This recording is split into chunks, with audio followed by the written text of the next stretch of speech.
For those of you just joining us, my name's Sam Walker, and I'm the Education Developer and Analyst here at Safe Software. And I've been working in the Knowledge and Community Engagement Department for, let's see, about almost coming up on a year and a half almost. The goal of today's course is to give you a good overview of the capabilities of FME Desktop. Due to the timeline, of course, we can't cover everything, but we'll cover the basic functionality, the concepts and terminology, and we'll also point you in the right direction to find additional information.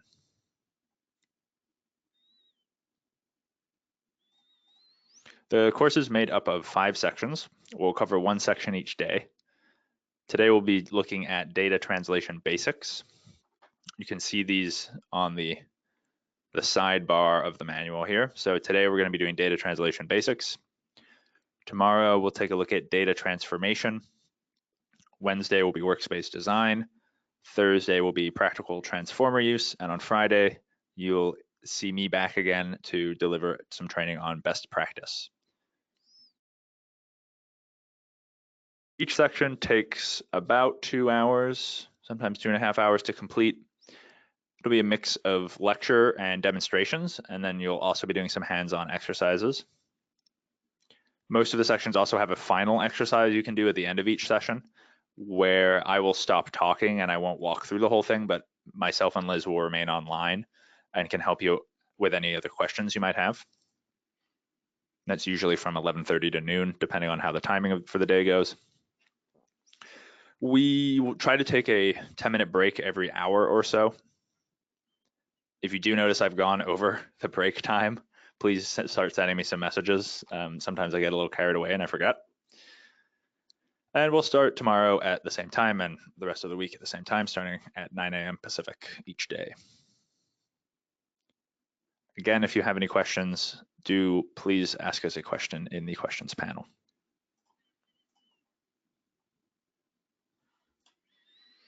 So that gets us started. Hopefully everyone has a virtual machine up and running and has been able to find the training manual. Please do check out the links we've sent in chat if you haven't been able to do that yet. I'm going to go ahead and chat out a starting page for the manual here. This is where we will pick up today's training of the data translation basics chapter of the manual here.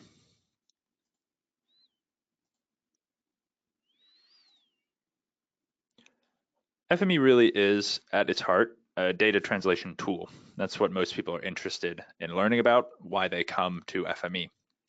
Data translation is a term we at Safe Software use to talk about converting data from one format to another. We use the term translation rather than conversion because we like to emphasize the idea of seamlessly letting your data speak in the language of another format, so to speak. So really getting all the information you want in both formats. And so basically when we're talking about translation, we're talking about converting between different formats. And that's going to be the focus of today's unit. So let's start by talking about what is FME. There's a nice little intro video here. I'm not going to show it over the air today, but if you want to check that out after the course, it gives you a nice overview of what FME is. Safe Software delivers FME, which, if you're curious, stands for Feature Manipulation Engine, although you don't really hear it referred to by its full name much anymore. It's really usually just called FME. And FME is the data integration platform with the best support for spatial data worldwide. Safe Software began in 1993.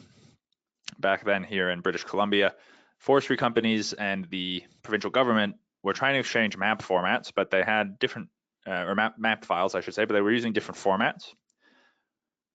One of them was called SAIF, S-A-I-F, and that's actually where Safe Software gets its name, bit of a pun on that original format.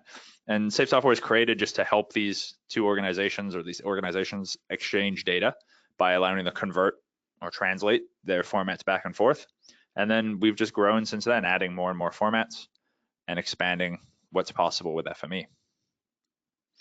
FME helps you address data integration challenges. We define data integration as bringing together data from disparate sources in a unified view to create a data set with both valuable and usable information. This addresses a key challenge for most organizations today. A lot of organizations have a ton of data. We have access to more data than we've ever really had before, but often that data is siloed in different departments or with different users, different physical locations, and that makes it hard to get that data and turn it into actionable information. And so that's where data integration comes in, trying to bring together those sources into one unified view so you can actually act on, make decisions from all these different pools of data.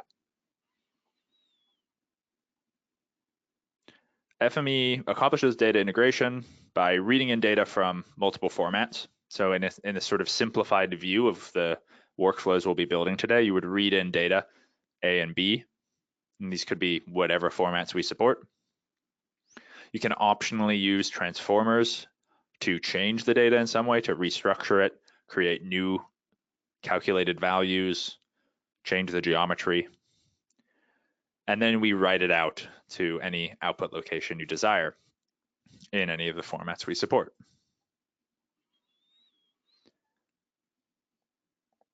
In addition to being able to translate and transform data, FME really excels at integrating spatial data. This is really what sets FME apart from a lot of the other data integration tools on the market. The FME is very solidly focused on spatial data. Additionally, which is nice, it has a graphical interface. So if you don't want to code at all, you don't have to. If you want to write a little bit of SQL or Python or something like that, you can put that into your workspaces, but you don't have to. FME works by having a rich data model, and we just plug in new formats into that, and that lets us support a wide variety of formats. So we support tabular or spreadsheet data like Excel, or CSV. We support nested data structures like XML and JSON. We can connect to a wide variety of databases. And going back to that spatial support, we support a lot of mapping formats. So formats used in GIS, CAD, BIM, and many more.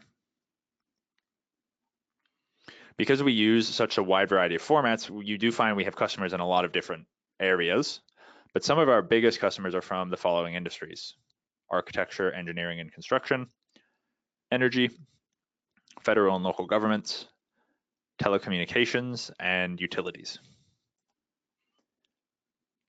We'll give a couple small examples of some of the customers that we have that are using FME to address their data integration challenges. One of those locally would be the Vancouver International Airport, which is quite a large airport here. And they've been using FME to translate their CAD data, their computer-aided design drawings of their floor plans and retail locations into an indoor mapping format that's going to allow them to have travelers use Apple Maps to navigate their airport. And so this is quite a big thing now in airports and stadiums, other large buildings. The end goal really is to allow a passenger to show up at the airport, and they'll have wayfinding directions inside to get from the entrance to the airport all the way through checking, baggage drop-off, customs, security to their gate. The weather network uses FME to provide real-time lightning detection and other kinds of real-time weather data. And Tetrad uses FME to help customers find new locations for their retail.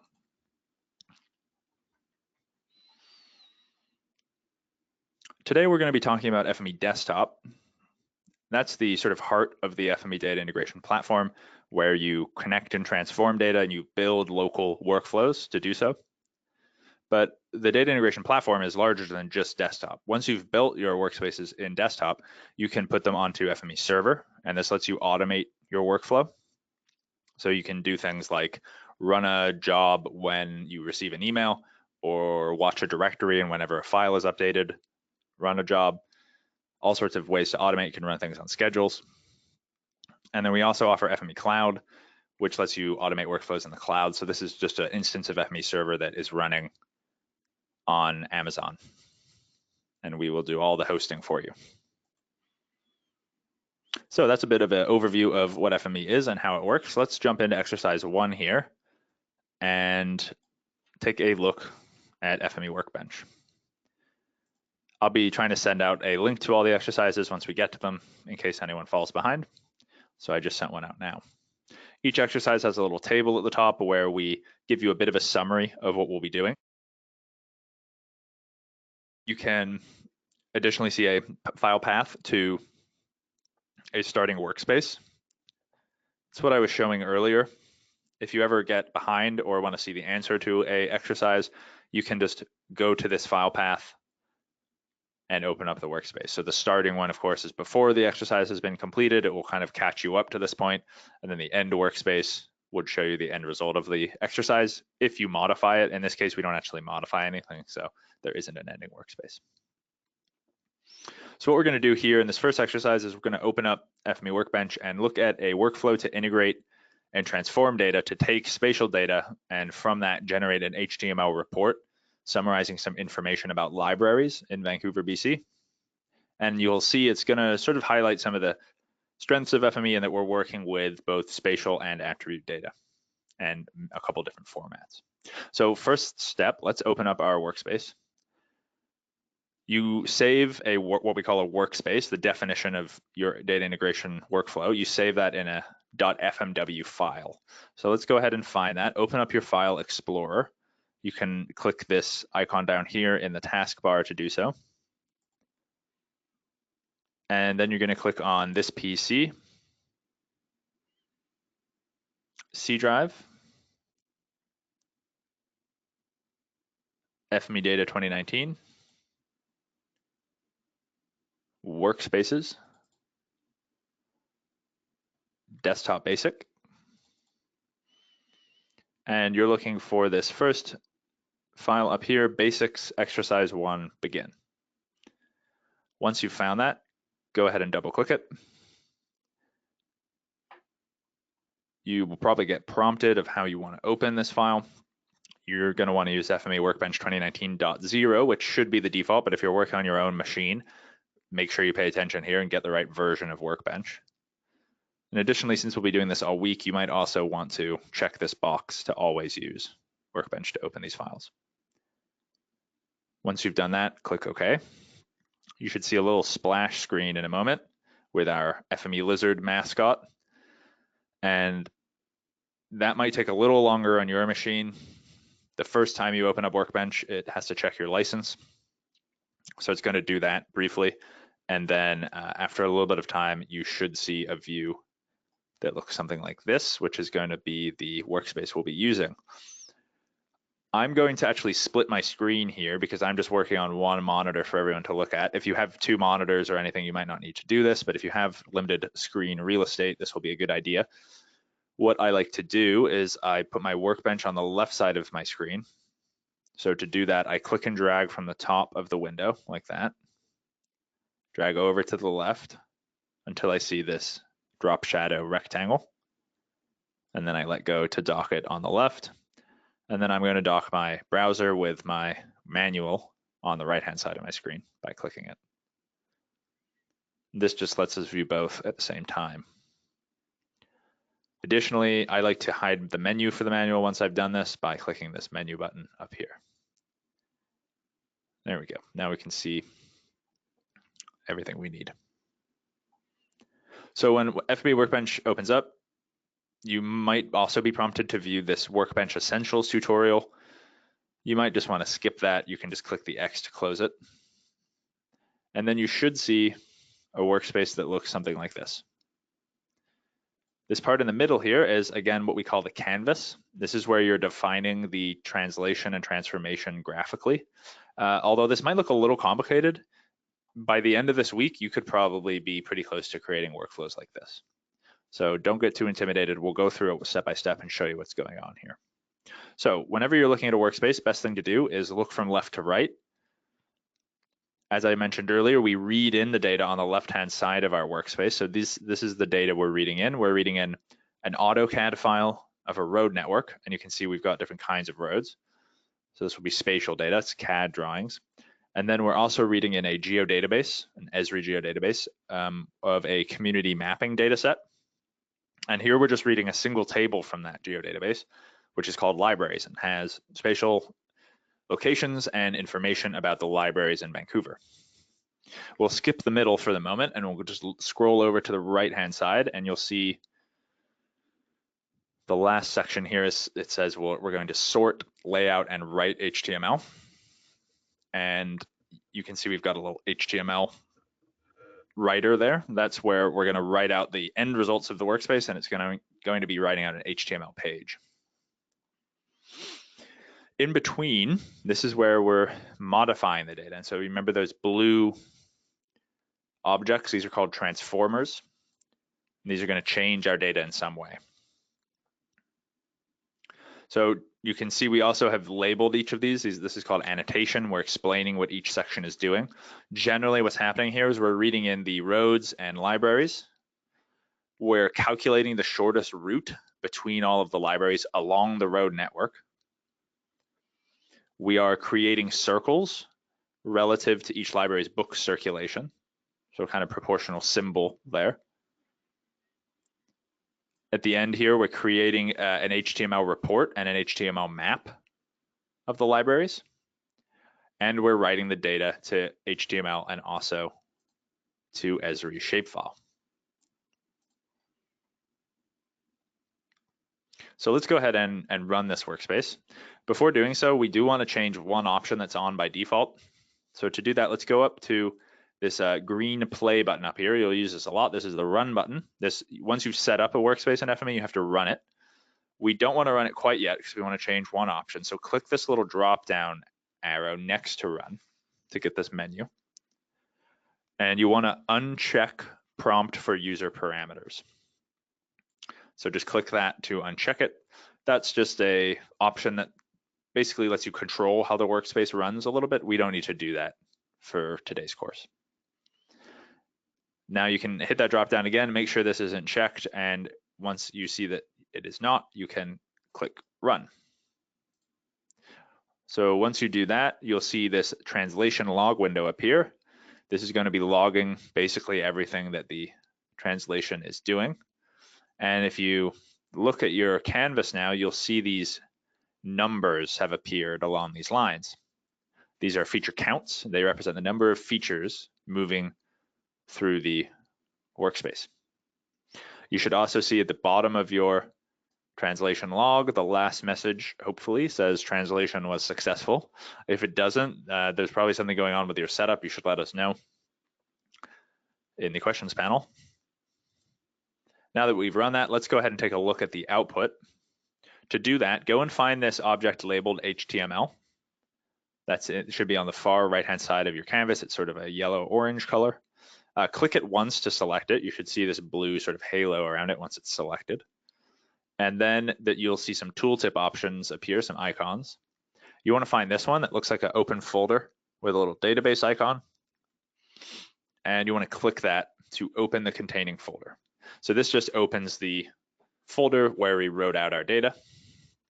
And you should see a window appear, a File Explorer window appear, and you have a library report HTML file selected. Once you have found that, go ahead and double click it. You might be prompted which browser to open it with. You can make your choice. I use Google Chrome. And then you should see this HTML file, local HTML file, open up in your browser. And so this is the end result of the translation. We started with a CAD file and a geodatabase. We transformed our data. And this is what we ended up with. We got a nice library report where we have a table with some of the attributes from our data. So we're summarizing the information we have about these libraries. We've also displayed that graphically as a little chart here. And then we also have a library map. Looks like we don't have the API key in here. That's fine. You can just click OK. You get the idea. We're showing a Google map here with the shortest route between all the libraries in Vancouver. And then they also have a circle with their relative, their circulation, relative to their circulation. So that gives you an idea of how you can take the data in FME and transform it quite a bit, right? We started with that spatial data, ended up with an HTML report that has transformed our data. We have view of it in several different ways.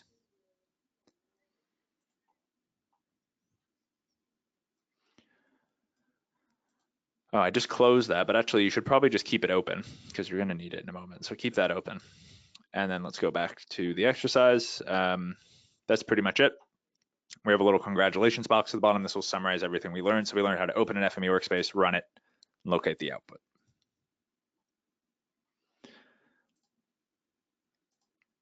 So let's talk a little bit more about FME Desktop. FME Desktop is where you build your workspaces. It consists of a number of tools and applications. The two big ones that we'll be talking about today are FME Workbench and FME Data Inspector. Workbench, of course, is this primary tool that we were just using. It's where you define these workspaces and has a point-and-click interface. FME Data Inspector is a separate program, but it's integrated pretty tightly with Workbench that lets you view and inspect your data in any of the formats that FME supports. Pretty much use it for viewing your data before, during, and after your translations to make sure you've set up your workspace correctly. There's also a number of FME utilities, such as the help, quick translator, integration console. I'm not really going to get into those. They're smaller aspects of FME desktop, but for some of you, they might be relevant. So maybe take a quick look at those as you read the manual to see if any of those might be relevant to your needs.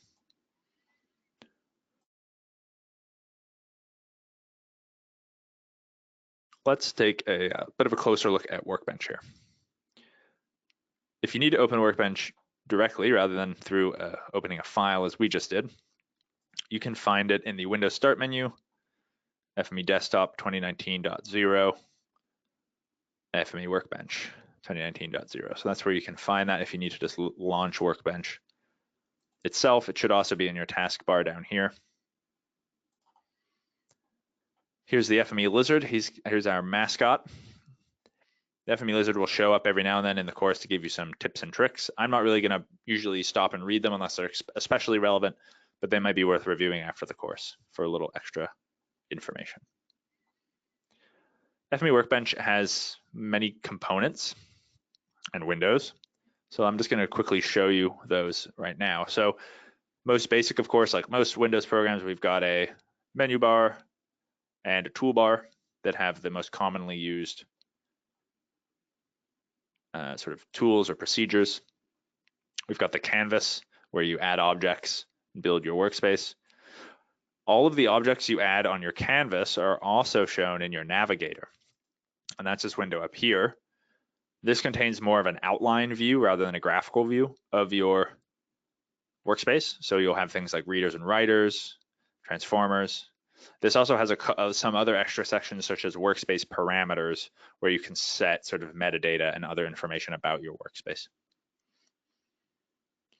The bottom left, we've got the parameter editor window. If I select an object, so for example, if I select this bufferer, all the parameters for that object will show up in here. So if I want to edit how it's working, change, for example, the buffering distance, I can do that in the parameter editor. The parameter editor is tabbed with another window, the transformer gallery. So if you click that, it'll switch it over in your view here. Transformer gallery contains all of the transformers that you can use in Workbench. You can view them in a list with just all of them, which is a little bit overwhelming because there's 492. There's quite a lot, but don't worry, we'll help you sort through those this week. There's also a categorized view, which is a little bit more manageable. So for example, if you work with point clouds, you can see the 28 transformers that are specific to point clouds. And you can search for transformers in this search box down here. The transformer gallery is sort of akin to the ARC toolbox if you are coming from Esri products. Down in the bottom right, you have your translation log. This is what we saw earlier, all of the things that happen as you run your workspace, those will be logged here. This is also saved to a log file in the same folder as your workspace. Any errors or warnings will show up here and you can filter by them by clicking on these buttons. So for example, right now, if I click 9 warnings, we'll see there are 9 warnings here. This is just about that the workspace might be running a little slowly because of a certain feature being turned on. Another window which you can't see right now, but I'll just turn on. You don't have to do this yourself. I'll just show you. We also have this visual preview window, and we'll look more at this today in a little bit, but this is where you can inspect your data actually within Workbench. So I mentioned we have FME Data Inspector. That's a separate program. It's pretty tightly linked, but it's a separate program where you can inspect data. But starting with FME 2019, just this year, you now can inspect data directly within Workbench, which is a really nice feature. You'll learn how to use that today.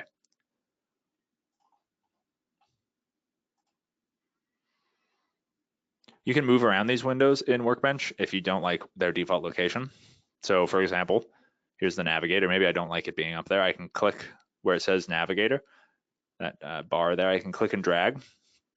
Now I have a floating window and I can just move it around, and you'll see in blue where it will be placed when you let go. So you can, add it next to objects. You can add it above objects. If you put it on top of an object like this, it'll just be added as a tab. I'm going to go ahead and put that back where it was originally.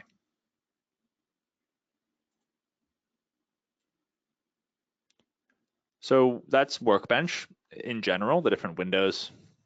We've opened a workspace, seen how to run one. Let's look at how to actually create a translation. We'll start off with a really basic, I just want to convert this file in this format to a new file in a different format.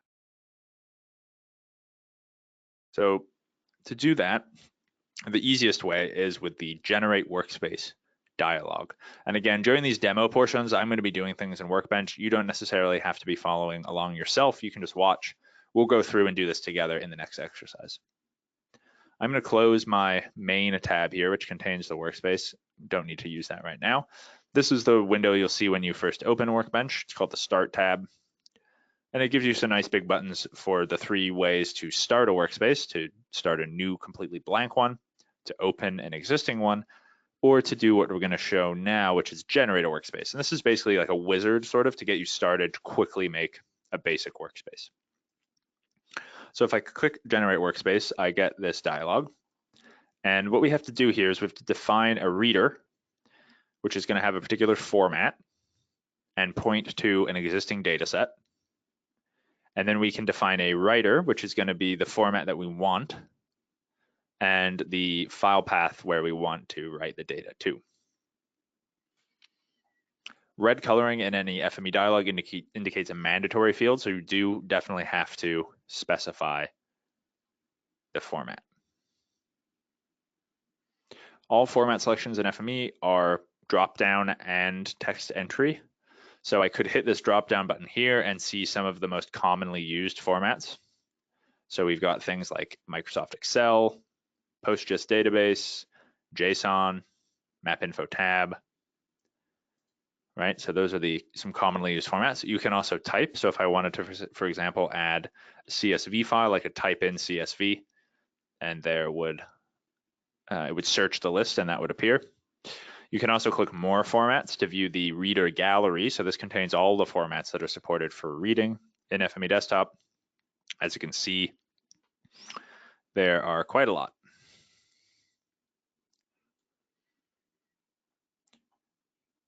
Once you've specified a format, you can specify the data set. You can browse for data clicking these ellipses buttons. Anytime you see an ellipses button like this in FME, that is a file browser button. So that's just going to open up a dialog like this where you can go look for a file. And basically the same procedure for writing. So let's say I wanted to read CSV. I could point this to a CSV file here in dataset, and then maybe I wanted to write this out to JSON or something. So I could select that format and then type in the path where I want to write.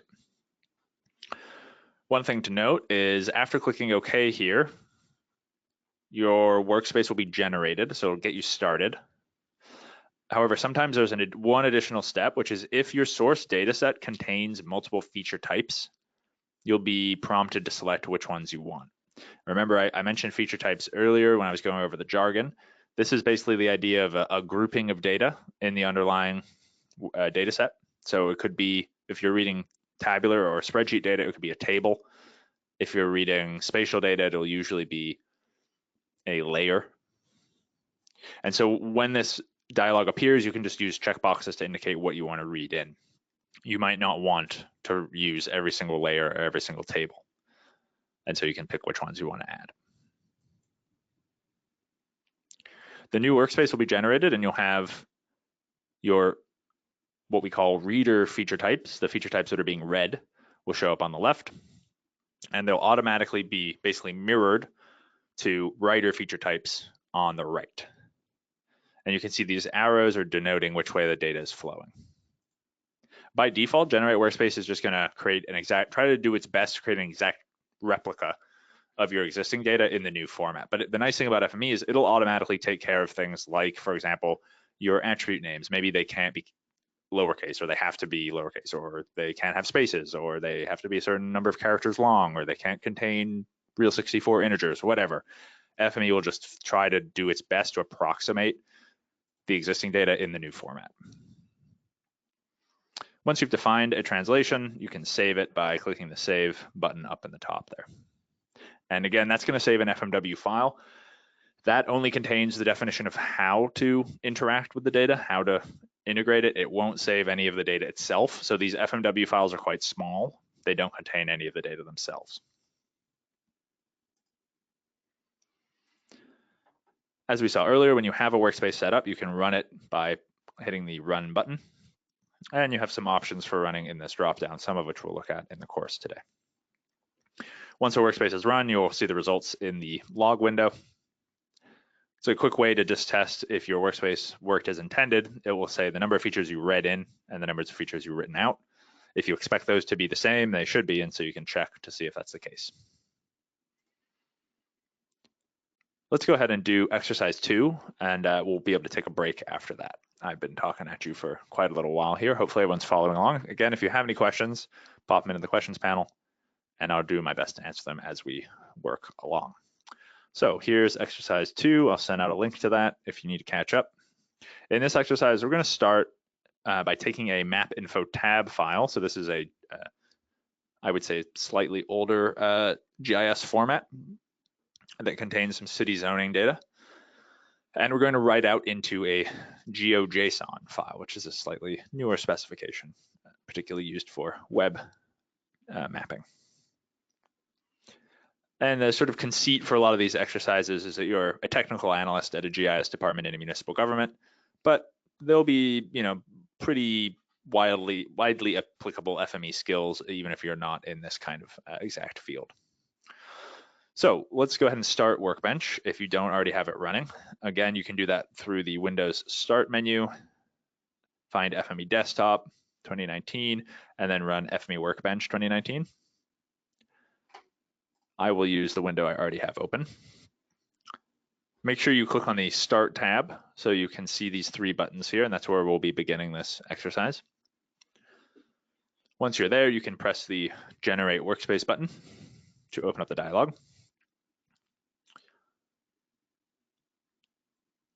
And you should see something like this. Yours will probably be blank, so I might as well make sure that mine looks the same. So you'll see something like this. And then we're going to define our translation. So as I said, we're reading map info tab files. So you can type in map info tab if you want. You can also type in, FME has a sort of shortened name for all of the formats. So I could type in MITAB, and that would find map info tab.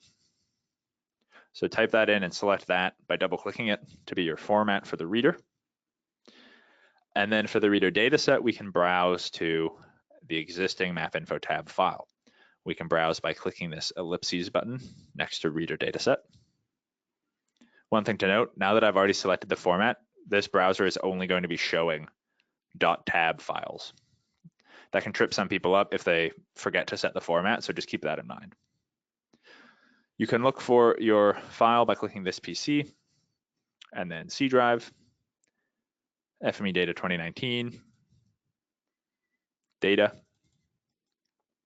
and we're scrolling down to the bottom here to Zoning, and you should see this Zones tab file. So once you've found that, click Open. If you're feeling a little lazy, you can also just copy and paste these file paths in directly from the manual. We want to write this data out to GeoJSON. In the writer format field, type in GeoJSON, and you should find it. One thing to be careful of here is since FME has so many formats, you do want to make sure you're getting the right one. So I've seen people mess up here before because, for example, they'll just type in JSON and they'll select this JSON format. Because these are different, they're both the same underlying format of JSON, but they're different specifications. So if you selected this, it wouldn't work properly. So make sure you type in GeoJSON, get exactly the right format there. And then for the writer data set, again, we can set this to write wherever we want. This file doesn't exist yet. Click the Browse button. We're going to go to C, FME Data 2019, Output, Training. This folder will be pretty much blank. We can just type in for the file name down here, zones.json. So once you have that, oh, I wrote zone, let me just add a little S there. So you should have FME Data 2019, output, training, and we're going to call this file zones.json. So once you have that ready, click save. Then we'll add in the path to your writer data set. Everything else we're going to ignore for now, and we're going to click OK. FME will take a moment and will generate your workspace. So now you should see you've got your map info tab, reader, and one reader feature type on the left. And if you scroll over, you've got a writer feature type on the right. You can expand the list of attributes on a feature type by clicking this little rightward pointing arrow here. And if you click it, it'll point down. It'll expand your feature type and show you the attributes on your feature type.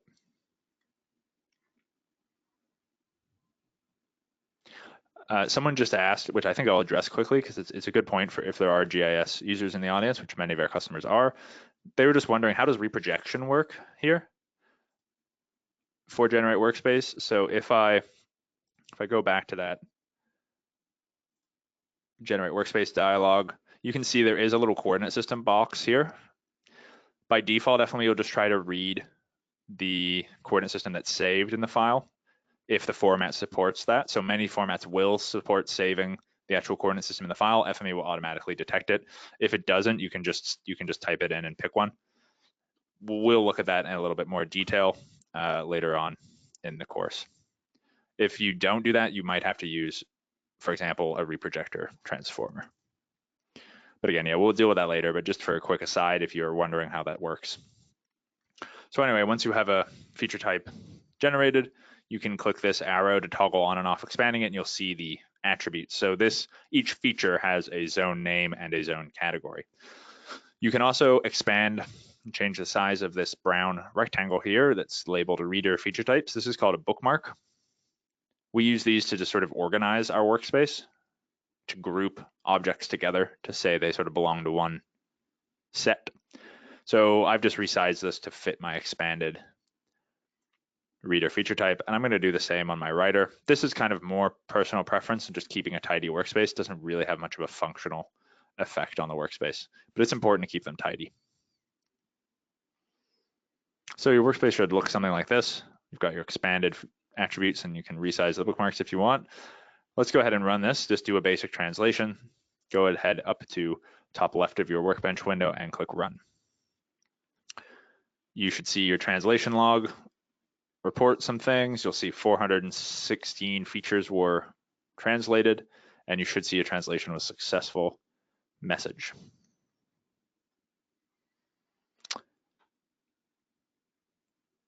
Someone was just wondering about coordinate systems. You don't need to fill that out. I was just showing someone where that was. We'll deal with that in more detail later. Once your workspace has run successfully, we can find the output format, or sorry, the output location. And so to do that again, we can click our writer feature type called zones on the right-hand side of your workspace. We're going to use the same button we used in exercise 1, open containing folder. So click that, and you should see this zones.json file has been written. We'll cover how to inspect this using FME in a later exercise. If you're curious, of course, you could right-click it and just edit with Notepad. We'll just take a quick look. You don't have to do this if you don't want to, just to verify this does look like JSON, sort of a nested format there. So it has definitely translated it. We'll show you how to inspect that in a bit more detail with FME in the next exercise. So always a good idea to save your workspaces. A lot of the workspaces today, we will be building on the previous workspaces. So I'll show you how to save in a minute, but we had another good question.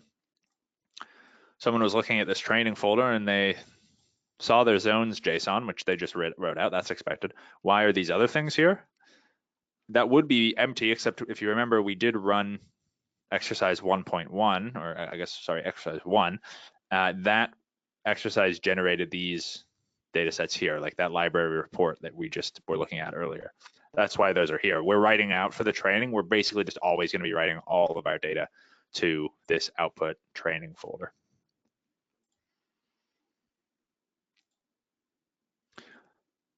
So that explains that. Let's do save here. I'll just go ahead and click my save button in Workbench. You can save these wherever you want. I like to save them just one directory up in this root workspaces folder because it doesn't have any other workspaces in it. So I feel like it's a pretty good place to save it. You could also make your own folder in here if you wanted. That's not too important. Just remember where it is really the main thing. So I'm going to call this day 1 exercise 2. And I'll click save. And so as I was saying, a lot of the exercises build on the previous one. So it is a good idea to save in case your Workbench crashes or you close it by accident or anything like that. So congrats, that's exercise 2 done. We created our first FME workspace using Generate Workspace, and we ran it. We've seen now how to translate data from one format to another, but it'll be helpful to be able to see how to look at our data once we've translated it. In FME Desktop, you can do this in 2 ways. You can do it using Visual Preview, the window, which is actually within Workbench, or in the complementary but separate application called FME Data Inspector. We'll discuss both in this section, but throughout the course this week, we'll mostly be using the new Visual Preview window. FME Data Inspection tools aren't full-featured spreadsheet, database, or mapping applications. You can't do analysis really or edit your data, and they're pretty limited in the symbology sort of cartography side, which is really on purpose. They're just designed to be data validation and inspection tools, not full-fledged GISs or cartography or data visualization products. You can inspect a number of things with these tools, but for example, you could do things like, is the format correct? Does the schema look right? Are the features where I expect them to be, etc. Let's look first at the standalone FME Data Inspector application. You can start that. You don't have to do this right now. I'll just show you where it is in FME Desktop 2019 on your Start menu, and it's just listed as a separate application, FME Data Inspector 2019.0. I'll go ahead and open that up. It looks something like this. You can see this image in your manual about what it would look like if I had data loaded, and labels of the different areas of the window. So again, you've got your menu and toolbar. The central section here is the view window. If you have spatial data, this is where the map will be displayed with your features. On the left, we have display control window, and this is where the different feature types will be listed. Basically the different layers, and you can turn those on and off, and you can just change their view order. So these 2 sections will be pretty familiar to anyone who does use a GIS. It's pretty common to have your kind of layers and then the map. We also have the table view window, which is where you can view the table, sort of tabular view of your data. So if it's strictly a spreadsheet or whatever, it will show up down here. If it's spatial data, obviously each row is going to correspond to a single feature. If you select a data point on the map in the view window, it will also be selected in your table view and vice versa. If you select an object like that, you will also be able to see more information about it in the feature information window, which by default is displayed on the right. And this will show you the coordinate system, all the attributes, and a lot of information about the geometry, pretty much everything FME knows about that feature.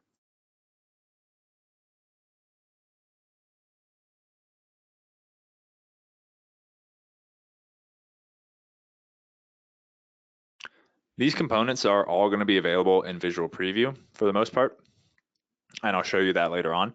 There's a little list of differences here. They're not major, but the big ones would be, because it's just a window, it doesn't have its own menu bar. Additionally, instead of a view window, you have what's called a graphics window. And the major advantage to Data Inspector is you can open multiple views of data, whereas in Visual Preview, you can only have one view open at a time. There's also just a few tools that are only available in Data Inspector, but they're pretty small tools.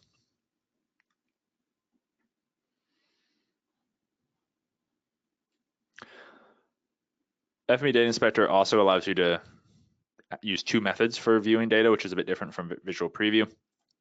You can open a data set using this open button over here. That will open up a new view window and just show the data that you've opened. Whereas you can also use the add data set button, and that will add data to an existing view window.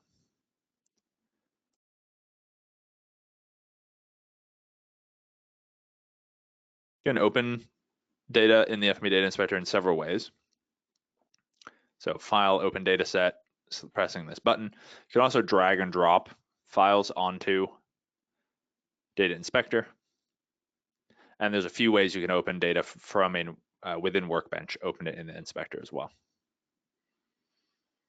Whenever you're adding data, you'll get a similar looking dialog to adding a reader or part of the Generate Workspace dialog, where you have to specify the format and point it to a data set.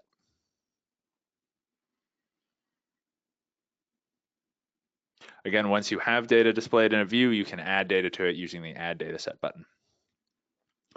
And finally, there's a set of windowing tools, which will be helpful for navigating spatial data. You can pan, zoom in and out, zoom extents, which is available right here, etc.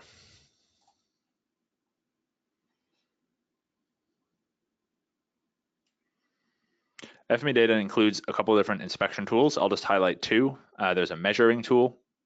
So if you want to measure any differences interactively, you can do that. And by default, you have the select tool on. And this means if you click an object on the map, it'll be selected. And as I said earlier, then all of its information will be displayed in the feature information window. Last point would be the table view. By default, will just show one of the feature types. If you want to change which table is displayed, you have to click this drop down and select the table you want, and then it'll be loaded and added in a tabbed view within table view. That helps improve performance. It won't show every table that you are loading, it'll just show the ones you want.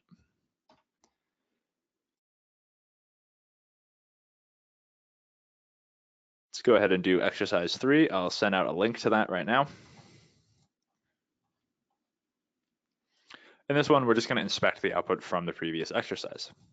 So first of all, make sure you have Data Inspector opened. If you haven't done that yet, you can go to the Windows Start menu, FME Desktop, FME Data Inspector 2019.0. So go ahead and click that, and that will launch Data Inspector. I'll give you 1 second. It might take a few moments to start up if you haven't done so already.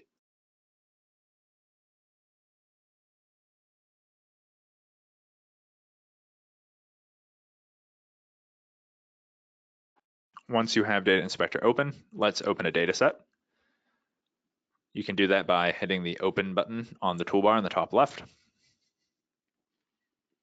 And we're going to inspect the data from our previous exercise. So for format, type in GeoJSON. And for data set, click the ellipses button to browse.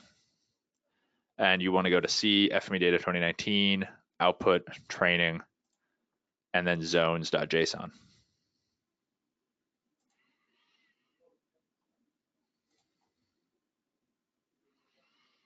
There's a little note there, if for whatever reason your previous exercise didn't work, you can go to C, FME Data 2019, Data, Zoning, Zones, tab and do a map info tab instead. Once you have your select dataset to view set up like that, you can press OK, and the data will be loaded. You should see a unprojected view of the data.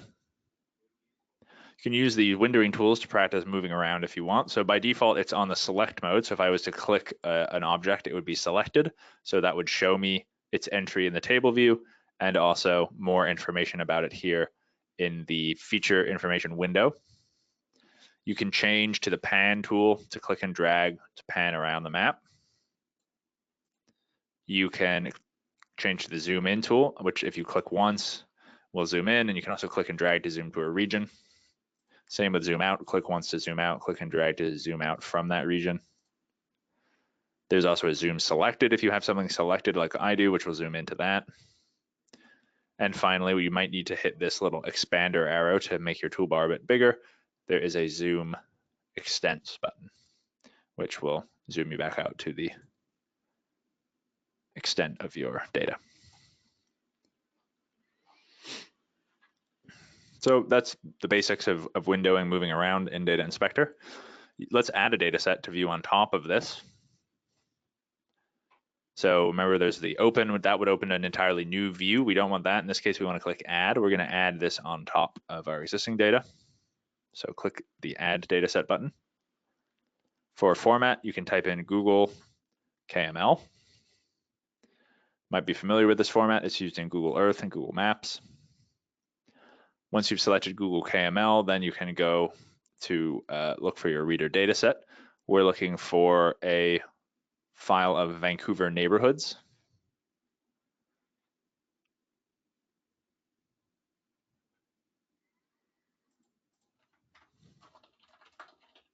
That was a little bit slow. I'm going to make a note of that and look into it. I'm not sure why that took so long. Once you have selected Google KML as your format, click the ellipses button to browse, and we'll look for that data set. So again, that's C, FME Data 2019, Data, Boundaries, and you should see a file called Vancouver Neighborhoods. Once you see that, click Open. That will add the path there. And so once your dialog looks like this, Google KML, pointing at vancouverneighborhoods.kml, click OK. That will add your data to the view. You can see down in table view, we only have zones, the zones table showing right now. As I said earlier, if you want to view a different table, you can click this drop down. And this shows all the different tables available. You'll notice when we added that neighborhoods, Vancouver neighborhoods KML, it actually loaded in several feature types. But we only want one to view the table of, which is the one that's called neighborhoods. So you can click that. And that'll open this file for you, or this table, showing you the attributes for that KML. So those are some of the basics of using Data Inspector. We've opened data sets in a new view, added data sets to an existing view, and used some of the windowing tools. The map looks a little confusing. It's unprojected. We don't have a background map, so it's a bit hard to get any context for what we're looking at. And so we'll come to that in the next section. Hopefully everyone's following along okay. Again, please do use that questions panel if you have any questions. Let's talk a little bit more about some of the features of Data Inspector. So one would be that display control window, a little easier to show now that we have data here. You can toggle layers on and off by clicking their check boxes. You can move their draw order by clicking and dragging. So I could put zones on top. These are slightly transparent, so you can still see through them. You can see their orders changing as you do that.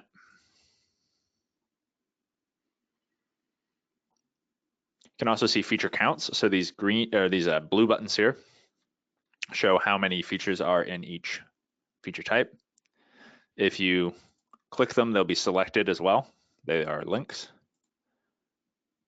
And you can also click and then use File, Save Selected Data As. So if you ever want to save data from interactively selecting things in Data Inspector, you can do that. You can also style layers. I'm just going to deselect this using Select Node Geometry. You can style layers by clicking on the sort of quadrant button here next to a layer that has spatial data. And that gives you this geometry drawing styles dialog where you can change the pen color or the fill color. So for example, I could change this, maybe make it a sort of bright yellow. That's kind of garish, but there we go. So you can change it like that. And those will change just a little bit depending on the kind of geometry you're editing.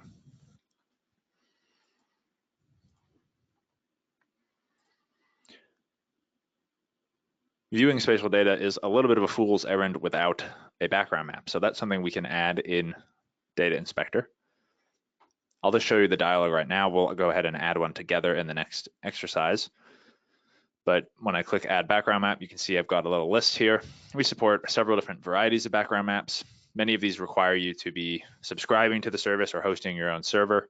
We do have one free one from Stamen Maps, but you see we support ArcGIS Online. Here we go, Mapbox, MapQuest, Bing, and just general WMS as well. You can also actually add any data set of an FME supported format as a backdrop, which is nice. So if you, for example, have a big list of orthophoto rasters, you could just add all of those and add that as a background map. And another point about coordinate systems here is in order for data to be displayed on a background map, it does have to be properly georeferenced. So you need to make sure you specify a coordinate system if it doesn't have one stored in the file format already. And that's usually pretty obvious because it's going to show up halfway across the world or, Null Island or something like that. So that will usually be pretty obvious.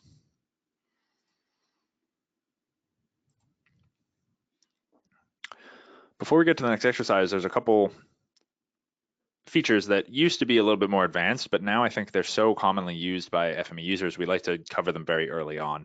And that would be feature caching and the visual preview window. So feature caching is really important for gradually building your workspace and inspecting as you go. So far, we've been running a whole workspace and then inspecting the results at the end, but it's also possible to only run part of each workspace.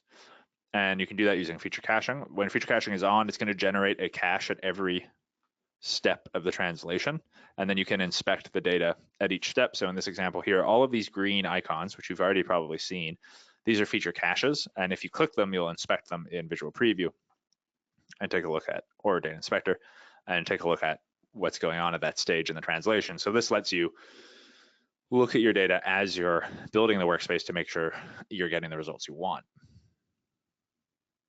There's also a toggle automatic inspect on selection mode, which we'll see in a little bit, which is when you have a cache, if you click it, it'll automatically be displayed in Visual Preview. Working with feature caching then allows you to do what we call partial runs, where you're just running part of your workspace. So for example, here's a part of our workspace with several caches. So at each section here, the data has been cached. If you make a change to a transformer, so here, for example, I change how I'm calculating the area, the caches will remain, but those that would be affected, so could potentially be different, i.e. those which occur later in the translation, their cache will change yellow, and that means that that cache is just out of date or could potentially be invalid because of the changes made in the workspace. So if you're doing that and you make a change, and then maybe let's say you want to recache that so that you can view the up-to-date version, you can use these little toolbar icons, which will let you run from this or to this, and will highlight in green the sections of the workspace that are going to run. So this gives you control over which parts of the workspace to run, and you can kind of run little bits at a time as you go.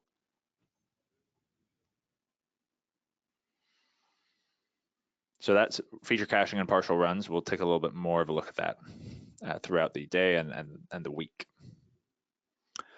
Finally, before we get to the last or the next exercise, we'll talk about Visual Preview. As I mentioned, this is just an embedded version of Data Inspector in Workbench and has most of the features. And it's just nice because it lets you quickly look at your data as you build a workspace. I'll show you an example of how you can view your data with a Visual Preview. There's a couple ways to do that. So if it's a reader feature type, you can right-click it and go to View Source Data, and that will display it down here. There's also an icon for that in the tooltip, view source data. If you have a feature cache, so here you see one of those feature caches. If I select it and I have the automatic inspection mode on, it'll automatically show up down there. You can also, just like Data Inspector, you can drag and drop files onto Visual Preview to inspect them.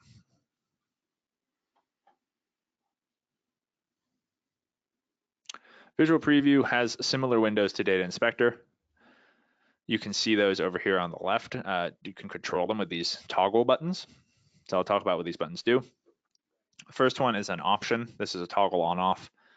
And this just toggles automatic inspection on selection. So right now it's on. So I showed that earlier. Now that this has a cache, if I select it, it'll be displayed. You can turn that off if, for example, you're working with very complicated data, maybe like a really big point cloud or a table with millions of records or something. You probably don't want to load that every time you click on something. And so you can turn that off and just have a little bit more control over when you want to visualize. There's also another button down here, which is open in Data Inspector. So if you click that, that'll open up a new Data Inspector instance and inspect your data there for you. So if you wanted to switch from the smaller window into a full window, you can use that button. And then those remaining buttons just toggle on and off windows in Visual Preview. So right now I have table view on and graphics view on, and you can see they're labeled with their names here, but you can toggle those on and off, which is nice because you have limited screen, and so you might need to control what you're actually viewing. So there's table view, just like in Data Inspector. There's graphics view, which is akin to the view window, and this is also where your toolbar is, so you can still do the same pan and zooming and stuff. There's the display control window, which you would recognize from Data Inspector as well, the same functionality there. And finally, there is the feature information window. So if I select an object here, it displays in feature information. So that works really similarly to how it works in Data Inspector, all of those features there. So let's go ahead and work through exercise 4 here, where we'll do some data inspection. In the previous exercise, we inspected some data from a translation and added a second data set. And this time we can rearrange the data to make the display a little clearer. I'll go ahead and chat out a link to that. There's exercise 4. So let's go back to FME Data Inspector. Make sure you have it open. You should have your Vancouver Neighborhoods KML and your GeoJSON zones data sets both displayed. First thing we're going to do is try to make this a little clearer. Let's edit the symbology for our neighborhoods layer. You can do that by clicking that sort of quadrant icon next to neighborhoods. So right here, you can click that. And let's set the color to be a neutral shade and increase the opacity a little bit. So you can click your ellipses button to open up a color picker. And let's select something kind of orangey. Something like that, looks good. Click OK. And then we will also change the fill opacity. Change it to something like 0.8, sounds good.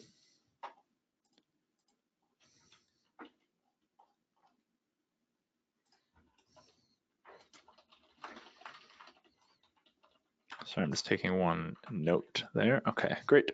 So set the fill color and the opacity for neighborhoods. Once that's set like that, you can click OK. And you'll see that the display of that has changed a little bit. We also want to try setting the draw order and changing that.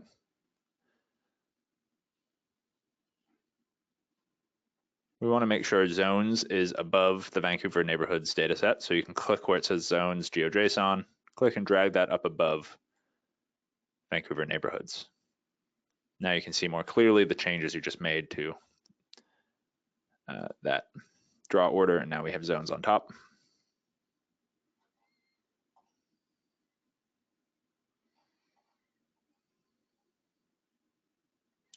Let's also practice selecting a zone feature.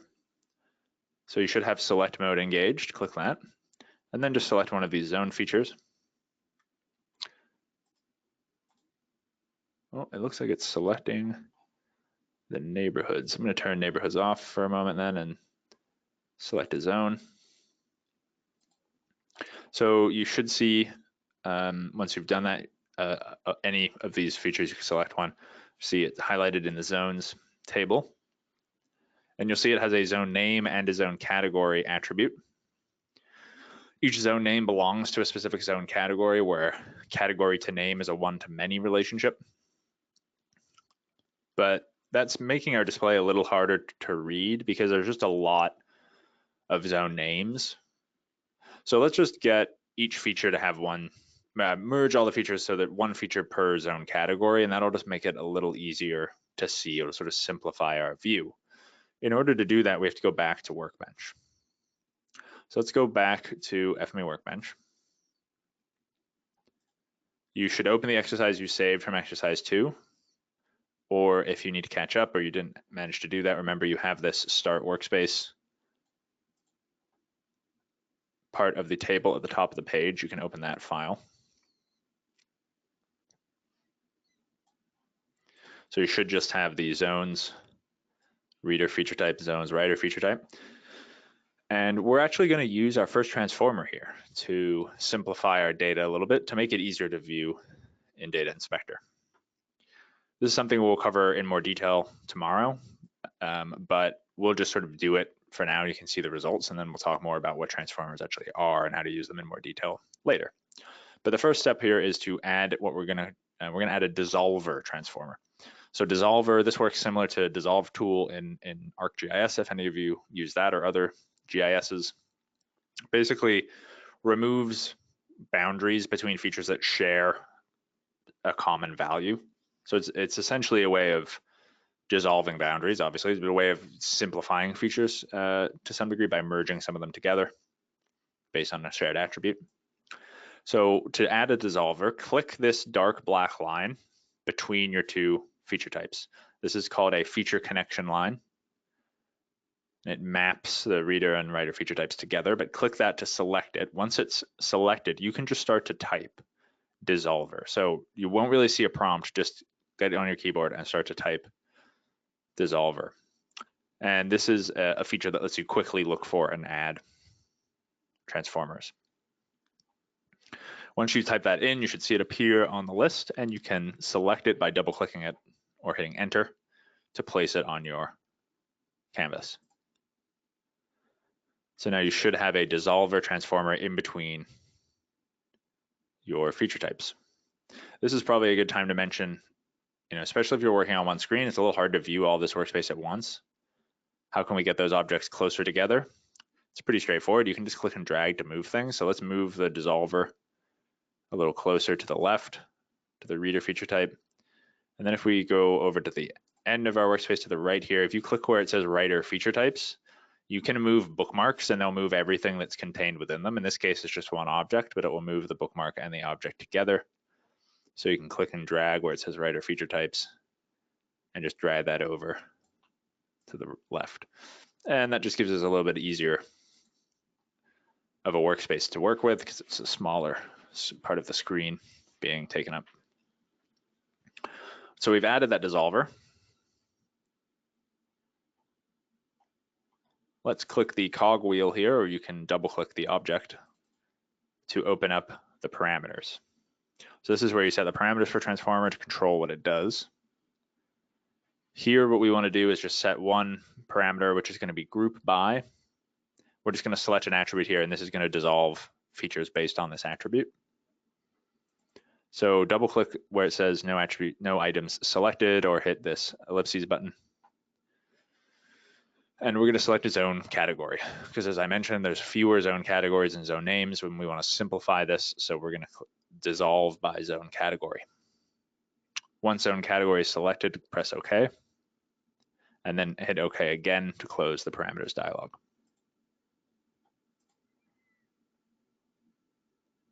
Let's go ahead and save our workspace. We've modified it. I'm going to go to File, Save As, because I already have this saved from earlier. And I'm going to call this day 1 exercise 4. Again, you can save wherever you like, somewhere you'll remember, and hit save. Someone's asking if you can line up connection lines and objects a little bit nicer.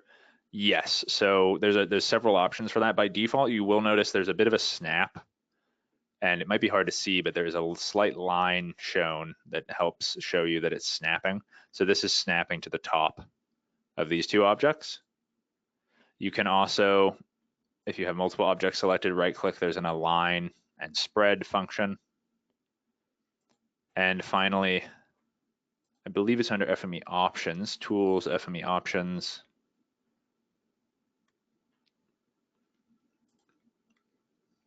And I actually forget where it is. I don't use it very often. Maybe it's under view. Yeah, so under view, there's a grid and guides section. So here you can turn on a grid, you can snap to it, you can customize its size. You can also customize your guides that I was showing earlier. So there's several ways you can set that up to keep your workspace nice and tidy.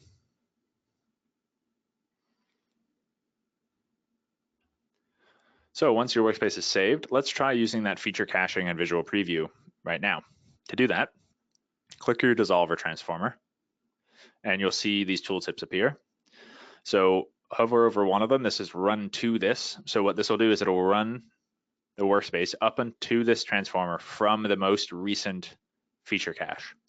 So in this case, that means it's just running from zones. There's one feature cache here. It's just going to take that cache data and run it to here. And that does include this transformer. So it will also run the dissolver.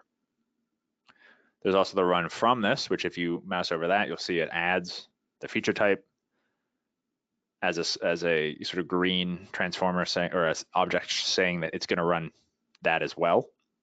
So run from this just basically finds the most recent feature cache and will run from that to the end of the workspace. This is maybe slightly redundant in such a small workspace, but it's worth showing how these features work early on because we will use them quite a bit. So once you have your dissolver selected, find the run to this button and click that. And so this will run our workspace just up to here. The key thing being it didn't actually write the data, right? So in this case, it's not that much time savings, but because it didn't write that data, just let our translation run a little faster, and that'll allow us to develop our workspace quicker. So now we have new caches on the dissolver transformer and area and remnants, and these are automatically going to be displayed down in our visual preview window. I'm not sure what will be showing up by default for you right now, but I'm going to toggle off feature information window. I'm going to toggle on display control. So now I'll have display control and graphics showing. And we're going to move my windows around a little bit here to make it more visible. So there's this divider between the two. I'm just going to shove that over. So I have more graphics window, and I might actually also just, oh, whoops, did not mean to do that. I will put that back. I might just drag this up a little bit as well so my view is a bit bigger. So we should have display control and graphics window visible. And as you can see is when you select dissolver now, that's automatically going to be inspected because we have that automatic inspection option on. And now what we can do is we can compare the data to see what that dissolver transformer actually did. And to do that, let's select both our reader feature type and our dissolver. You can do that in two ways. You can click and drag a rectangle around both to select both of them like that, or you can click your dissolver and you can control click your zones feature type. And so you'll see you have those all showing down here now because you can see them in your display control window. We've got zones, dissolver area, dissolver remnants. And in order to compare, we're going to turn off dissolver remnants. So find that over here in display control, click the check to turn that off. That's just the little leftover bits, which we don't want. And then what you can do is you can toggle zones on and off to view the difference between before and after the dissolver transformer. So this is with zones displaying. So this is sort of the before, and then if you hit that, it'll show you the after, which is after we've dissolved by zone category. So there's the after the dissolver and before the dissolver. After, before. So that's just a nice way you can use Visual Preview to quickly see how your data is changing based on the workspace you're constructing.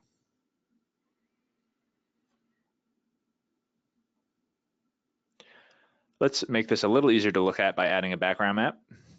We can do that by hitting this sort of expander. Oh, right, yeah, that's not displaying right now. So instead, actually, let's click this blank part of the graphics window. And you should see there's a background map option. Sorry, this looks a little confusing now because you can see it in the manual as well. Let me scroll up a bit. So right click in your graphics window, go to background map, and select switch to new background map. I'll leave that up for a second so everyone can see that. So in your graphics window in Visual Preview, right click, go to background map, and then switch to new background map. That'll open this add background map dialog. You can click the drop down. You're welcome to connect to any of these if you already have one running, but the quickest thing to do is just select Stamen Maps. We're just going to use that, which it will be a free map service. We can just add some background tiles.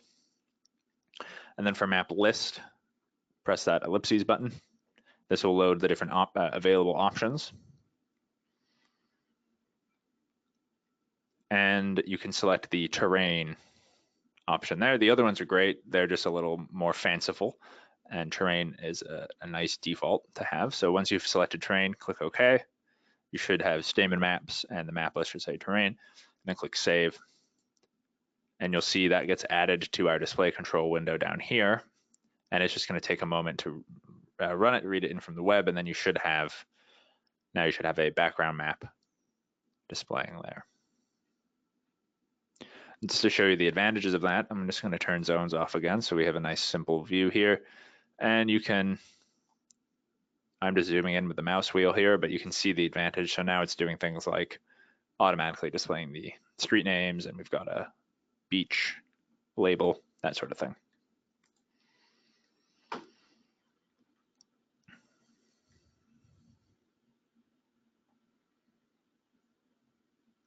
Another thing you can do to inspect your data is use the filter tool.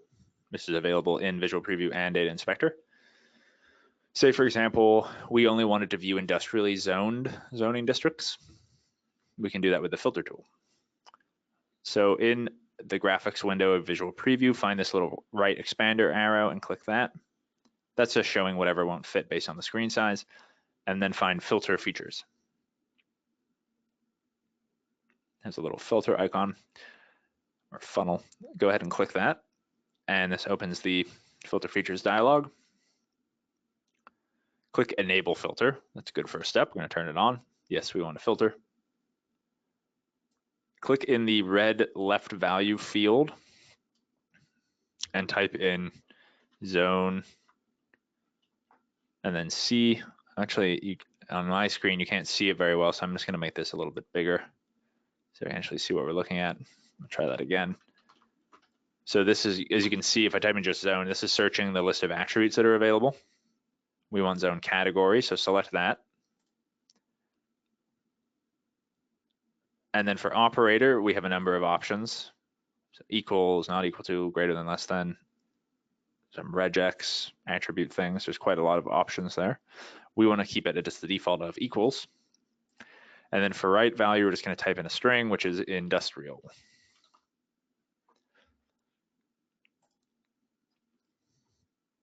This test clauses box is one you'll see quite a bit in FME. It's what we use for doing any kind of filtering or logical operations on our data. And here we're just constructing it so if a feature passes this test, it will be displayed. It'll be filtered and you'll be able to see it. And so what we want is zone category, that attribute for each feature, we want it to equal industrial. And if it does, then that will be displayed. So your Filter features dialog should look like this. Once it does, hit OK. And now you see on your graphics view that a lot of those polygons have disappeared. If you pan around, you should be able to see only industrial features are left. So this has filtered our data to only show industrial zones. The display control window will also show the results of this filter, which is nice. And so if you look here, you'll see now that feature count for each layer has been divided into a pass-fail. So dissolver area says 13 pass, 165 fail. That means that 13 of the dissolver area zones are industrially zoned. And so that filter is a nice way to just ask sort of quick questions and filter, look at your data sort of interactively. So by completing this exercise, we've learned how to set symbology, add a background map, add a transformer, which we'll learn more about later, and filter inspected data using test clauses. So that's pretty much the module for today, for this first day of FME Desktop Basics. I'll talk a little bit about some of the things we should have learned today. So we learned generally about FME and the FME Data Integration Platform. We learned that FME Workbench and FME Data Inspector are the two applications that comprise FME Desktop. FME Workbench is where you graphically define your translation and you save that as a file known as a workspace. Quick translation lets you quickly translate something by just specifying a reader and writer format. That was what we did with Generate Workspace. Data inspection is a technique you can use to look at your data, and you can do that in Visual Preview or in FME Data Inspector. We started very basically to use feature caching and partial runs to sort of step-by-step build and inspect our workspace and just run parts of it.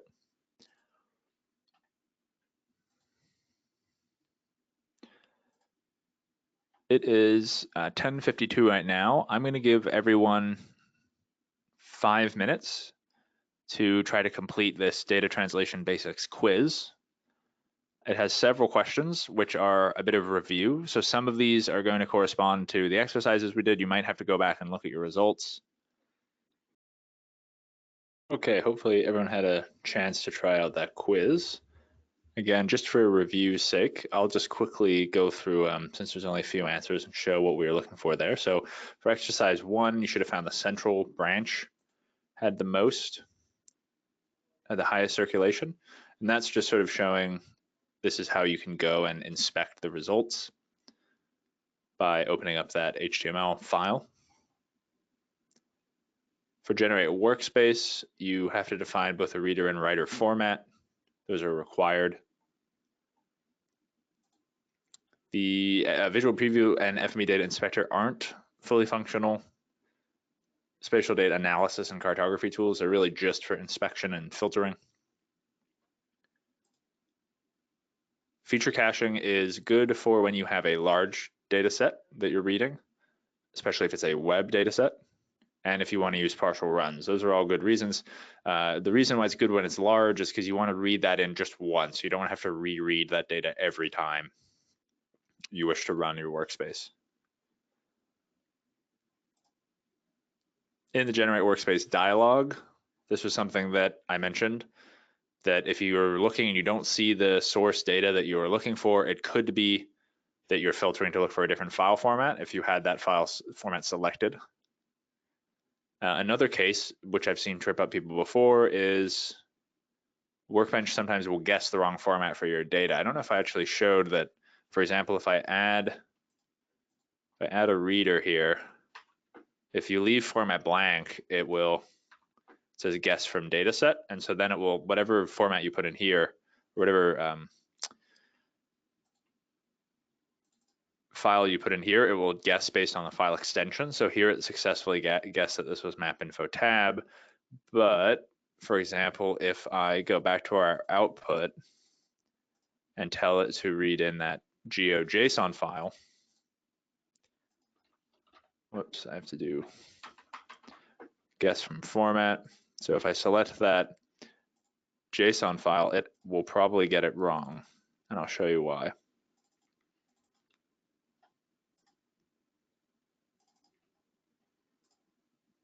Oh, well, I think I messed it up, but if you have this blank and this is also blank, and you select a JSON file, it'll just think it's a JSON, even if it might actually be GeoJSON because of the file extension.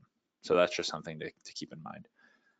And then finally, which is one of the, not a way to set the format of a data set when adding a reader writer using Generate Workspace. Turns out all of these, so you can type it, you can select it from the list, you can browse the gallery, or you can select one with a known file extension.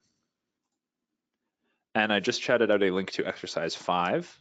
So as I said, I'm not going to walk us through this, but I will introduce it, and then everyone can work on this by themselves. And Liz and I will be available on the questions panel. If you have questions about this exercise or really anything else, we'll stick around and help you out with that. The goal of this exercise is to create a GPS compatible map of food vendors, which tourists can use when they visit the city of Vancouver. And so you'll be sort of reading in, generate a workspace and read in from a geodatabase right out to GPX and sort of set up a new translation there. That's it for the data translation basics chapter. Tomorrow we'll have a new instructor. You'll be hearing the voice of Ryan Craig from here at Safe Software, who will be talking about transforming your data. So that's it for audio today. I'm going to go ahead and turn the audio off, but as I said, Liz and I will be available on the questions panel. We'll stick around to at least 11:30. If there are still questions, we'll stick around long later than that.